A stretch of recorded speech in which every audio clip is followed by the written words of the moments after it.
புதுச்சேரி மாநிலத்தின் வளர்ச்சிக்காக எதிர்க்கட்சிகளின் ஆலோசனைகளை அரசு ஏற்றுக்கொள்ளும் என அம்மாநில முதலமைச்சர் நாராயணசாமி தெரிவித்துள்ளார். புதுச்சேரி மாநிலத்தில் 14வது சட்டப்பேரவையின் முதற் கூட்டம் இன்று கூடியது.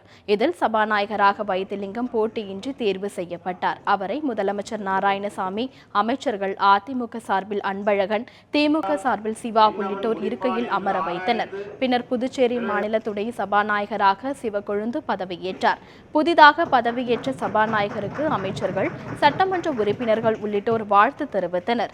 பதவியேற்பு விழாவை என்ஆர் காங்கிரஸ் கட்சி சட்டமன்ற உறுப்பினர்கள் புறக்கணித்தனர்.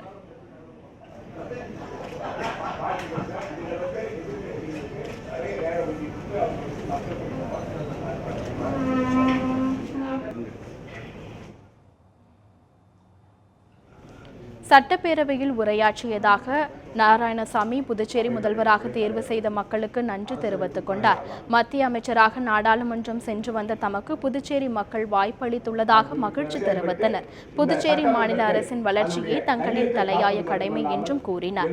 அரசு கொண்டு வரும் திட்டங்களை எதிர்க்கட்சிகள் ஆதரிக்க வேண்டும் என்று கேட்டுக்கொண்ட நாராயணசாமி, அதே நேரத்தில் எதிர்க்கட்சிகளின் ஆலோசனைகளையும் அரசு ஏற்றுக்கொள்ளும் என்று நாராயணசாமி தெரிவித்தார்.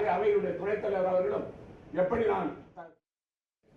நாங்கள் நடைபெறுகின்ற இந்த எங்களுடைய திட்டங்களை நாங்கள் நிறைவேற்றும் பொழுது அதில் குறைபாடுகள் இருந்தால் சுட்டிக்காட்டி அதை சரி செய்ய வேண்டும் என்று நீங்கள் சொன்னால் நாங்கள் தயாராக இருக்கிறோம்.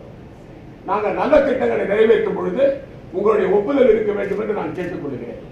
அப்படி இருந்தால்தான் புதுவை மாநிலம் ஒரு சிறிய மாநிலம்.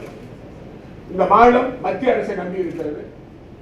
மத்திய அரசு உதவி செய்தால்தான் புதுவை மாநிலத்தில் வளர்ச்சியை காண முடியும். கடந்த காலங்களில் அப்படித்தான் நடந்திருக்கிறது.